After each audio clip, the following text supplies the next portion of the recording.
Hi, I'm Carrie Blazer, mother shaman and recently published author of My Inner Heroine, Exploring Feminine Pain. And in this video, we're going to explain how the divine feminine opens the door to Christ consciousness, heart consciousness, self-love, and why that's true. Okay, so and I'm here watching this video on Next Level Soul. Now, I don't know how to do all the fancy. I'm too old. I'm 55. My kids aren't here. Too old for that. So we're going to listen to what she has to say. And it's Next Level Soul, Belinda Womack. And I'll link the full video in the description. But she is channeling female ascended masters and is talking about why the divine feminine and male access to their own divine feminine energy is necessary for enlightenment. And we'll go into all of that because my book goes into all of that. Okay, so let's go. You, as very young children, who we were. We knew our mission. We remember. Yeah, I was always psychic. I've always known my mission. This is me at 8, 9 years old. And there was this movie in 1980. I was born in 1970. My birthday is June 25th, right opposite of December 25th. But anyway, this movie you could look up. It's Escaping to Witch Mountain. I'm like a doppelganger for that girl. And I remember seeing her. I'm like, that's me. I'm just like her. And she can move things and intuitive. I'm like, that's me. That's me. Of course, I got, shut down for it. But I remembered everything. When I have a master's degree in East Asian religious studies. And I wrote poetry. It's going to be on my website soon. Check it out. And you'll see that I was wise at 21. Okay. Remembered everything. And we were already resonating very, very early on at what you call Christ consciousness. That's self-love, knowing that heaven is, self-love creates heaven on earth. Why? When we have love in our hearts, we project it externally, and that's what the universe shows back to us because the universe is a mirror. I'll get more into that in a minute. But loving yourself is how, based on a laws of physics perspective, because our souls are energy bodies, so they abide by the laws of physics. So based on the laws of physics, love is a higher vibrating energy than shame, guilt, and fear, and will always win. So if we want to create heaven on earth, heaven inside our souls, which is what earth is, then we have to love ourselves. We were there very early. You see, it may be easier to understand that we were already, in your language, ascended masters who were sent in, already knowing about religions and the. Yeah, so this is about Jesus and Mary Magdalene being sent in 2,000 years ago as souls having a human experience. And they already knew that religion is nonsense. They already knew in their soul, because there's a way of things in the universe, like 1 + 1 = 2. 1 + 1 will never equal 3. There's a way of things. So our souls know this, and we're, educating ourselves as souls having a human experience. But we knew religion, outside control, that we need cross or a god to punish us into enlightenment is not how the energy works, based on the laws of physics. Nonsense and the very tragic things that religion was going to create for human beings. Inquisition. We knew this, and we came in killing of witches to help redirect the story. But even though we incarnated in the past, and you know us of the past, we are very alive. And I'm Mary Magdalene's soul. Jesus Christ's soul? Oh yeah, he's head of global security over at GoDaddy, former FBI. We're making the darkness conscious. I mean, he was doing that 2,000 years ago. It's why he got killed, when people found out he was trying to bring to light all of the lawlessness around finances in the temple in Jerusalem. So they killed him and called it religion. Yeah. So, on September 14th, my intuition guided me. That was the first day I made a video, 4 days after Charlie Kirk's passing. We all love Charlie Kirk. Thank you, Charlie. Thank you for your service as a soul, as an amazing man, father, husband. kind of got me off track now. But anyway, okay, so I'm just thinking about Charlie. So my intuition, okay, I got to be courageous. I got to say it. I got to say all these signs and synchronicities that my soul is the same soul as Mary Magdalene. It's a big deal. I'm in my garage in Ventura, California. So, so 4 days after I did that, September 14th, and then I put something about Mary and like, oh no, that's September 15th. So on September 15th, from that comment, I'm like, Jesus is September 15th. Oh, that's the day they remember Mary, Jesus' mother. It's September 15th. And I was like, oh, well, my middle name is May, which in Catholicism is the month that they have reverence for Jesus' mother, Mary, and middle names often honor a family member. And my middle name is May. Okay. So, so then I researched, and then through that, I saw September 14th. It is like, oh, what about September 14th in Jesus? Googled that.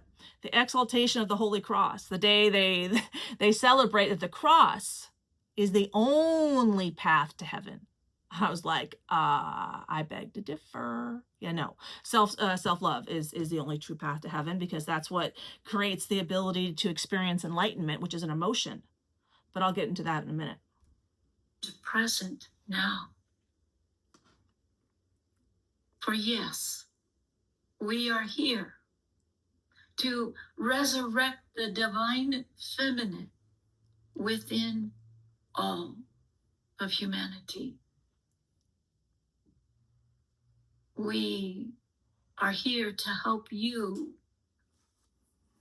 to ascend into the divine feminine. You see, Jesus had to do this.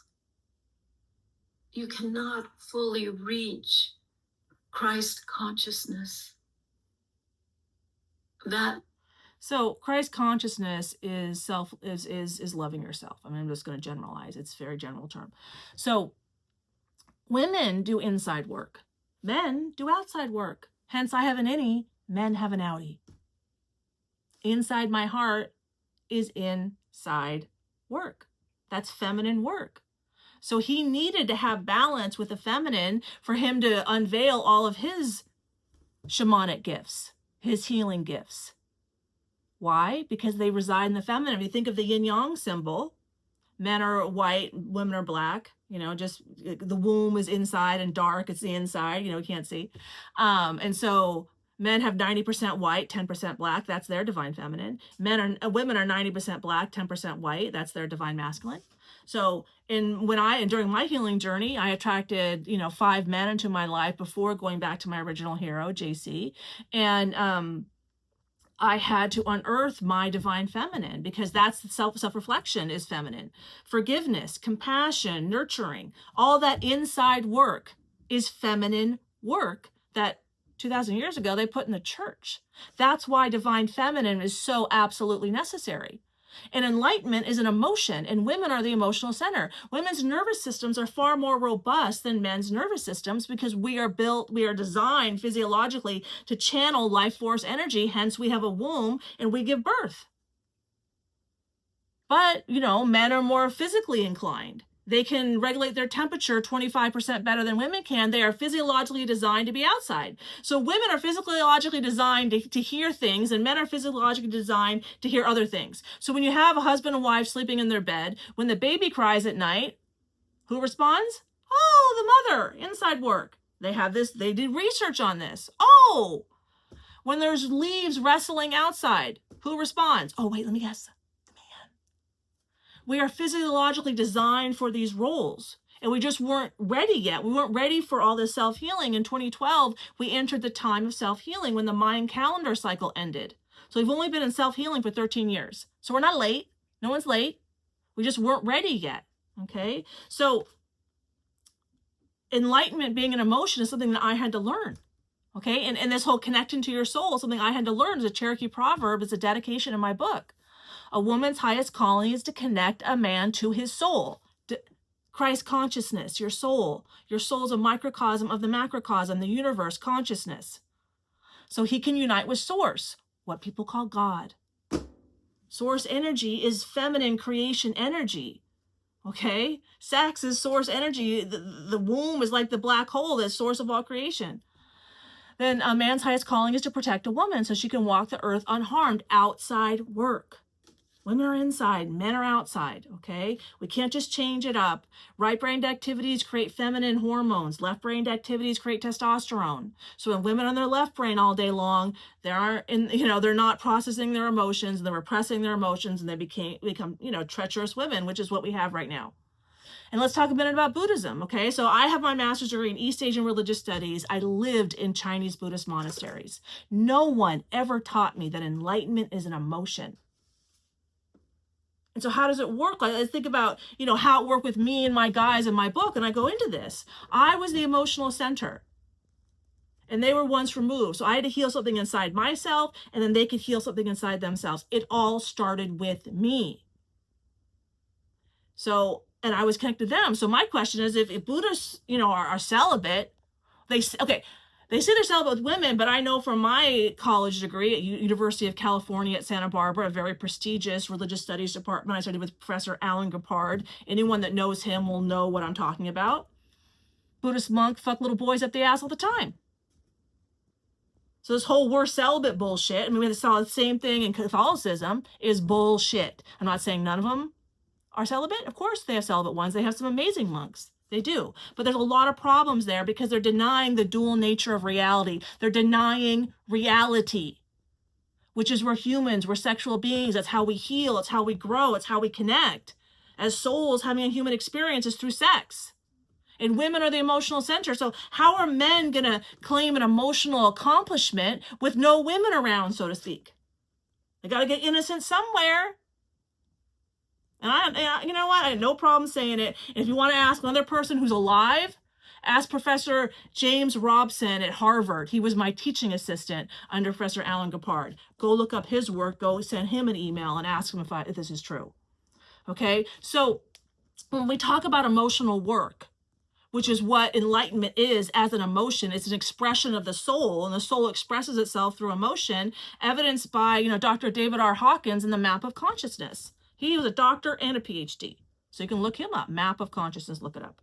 Okay, so we have men claiming feminine work. And we wonder what the patriarchy is? We don't value women? Oh, you want to come enlightened? You want to experience an emotion? Go see some men in a monastery. You can't say that. Oh, you want to love yourself? Want to do internal work? Oh, go see some men in the church. No, they got to own it. They got to construct it. It's got to be a hierarchy. It's got to be punishment. It's got to be masculine. But it's feminine work. And because we didn't understand ourselves well enough to be able to hold space for each other as healthy masculine and healthy feminine, we're still figuring that out. Here we are today. It's our time to figure it out. And this is also in alignment with Chumash history. And I live in Ventura, California, where there's a mission in Ventura. And they took the Chumash Indians off of Santa Cruz Island and brought them over here 200 years ago. I didn't know that until recently.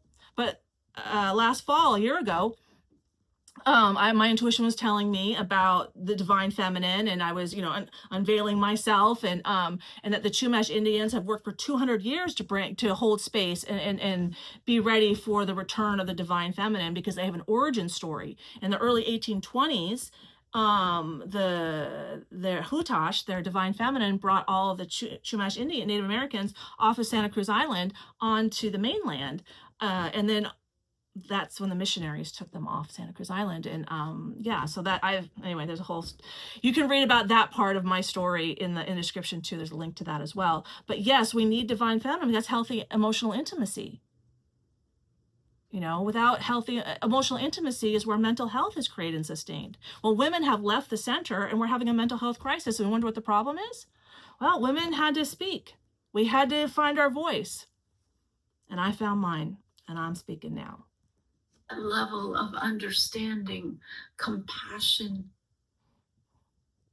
eternal wisdom.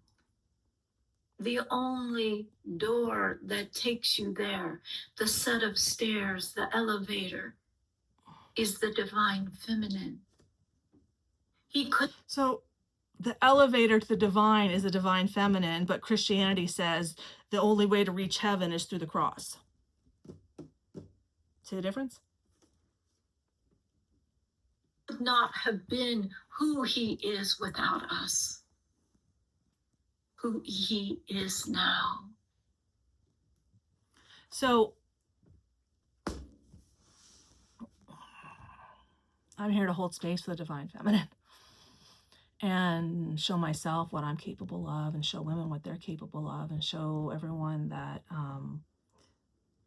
women, there's so much untapped amazingness inside of women. And men need to learn how to lead women, and women need to learn how to be women. You know, I mean, I attracted all these red pill men into my life, and what did I realize? Oh, they don't know how to have an argument in a relationship. Of course, I'd been married for 10 years. I married an Israeli, so, you know, there were arguments. Not that we always did it well, but we were able to stay together for, 12 years total. And the first time with Justin, we had an argument. He gave me a soft neck, just stopped talking to me for 4 days, when talking and communicating and holding space for each other's feelings, emotions, and, actions is exactly what is needed. And that's what they're taught to do, because they don't know how to rupture and repair with a woman. And that's what women do. The rupture is the emotions, and then the repair is the makeup sex. That's the women's role, and that's how we grow and evolve as individuals and couples, families, and society, is to hold up the mirror to ourselves during an intimate conversation, and grow that way, and understand each other that way, and hold space for each other that way. I mean, my fifth hero is a 6'7" fire captain. The last time I saw him, another young lady who he was pursuing with me while also married, and he's about 4 years older than me, so about 60, and this woman was 30, but he is that hot, okay? Like, I ain't shaming the 30-year-old hot yoga instructor thinking he's hot, because damn, okay? Does handstands and splits at yoga. But anyway, the last time I saw him there, he was putting his stuff away in front of me, and I was in line waiting for class, and she walks up and she's like, oh, like this, hey. And he just looks at her and goes, oh, and walks in and puts his mat right behind me. Like, if you can't talk to her, why would you be able to talk to me? And that's one thing I found, that these men, they go from woman to woman to woman because they don't know how to rupture and repair. And even like Rumi, the 13th century mystic, you have to break your heart to open your heart, because the wound is where the light shines for healing purposes. And this is just how it works. This is how it works. Like, you have to learn to surf the waves in life. When do you find more self-love, more self-confidence, more self-belief? When you're floating on something in Hawaii, having a great time? No. When your car is broken in the rain and you don't know how to change a tire, and you're alone, you better figure some shit out. That's when you find yourself. Okay, and that's just, we even have the saying, you learn to surf the waves of life. It's a physics experiment with 2 balls. And there's 2 tracks, same distance. One is slightly downhill and one has hills and valleys. So the distance traveled on this track is technically longer. And I asked people, which one do you think is the finish line first? And most people say this one. I was like, no, it's the hills and valleys. Why? Because the momentum, propulsion, and inertia gained from going downhill is what propels someone to their next mountaintop. Like, if you want to get to the top of Mount Everest, you better prepare. Like, I got to the base camp at 23 years old and I could barely breathe. I was not in any way, shape, or form. But what I did to prepare for that, I had studied abroad in China, traveled a lot alone, learned Chinese, got my undergraduate degrees, got a certificate to teach English as a second language. Like, I had prepared in other ways to be successful on my trip. Climbing the actual mountain wasn't on the list. But I was not capable of that. Anyway, divine feminine is necessary for internal ascension. Feminine is inside, masculine is outside. It's as simple as that, as clear as day as that. But I'm up for a fight. But I'm up for it. I've been arguing my whole life. I can talk. I can take my iron gains, no problem. I'm coming out now and not earlier because I'm ready now. Because JC is ready now. And we're there. So anyway, thanks for tuning in. Thanks for listening. And I hope this helps you on your ascension process. And please like and subscribe to the video. And I'll see you next time. Bye.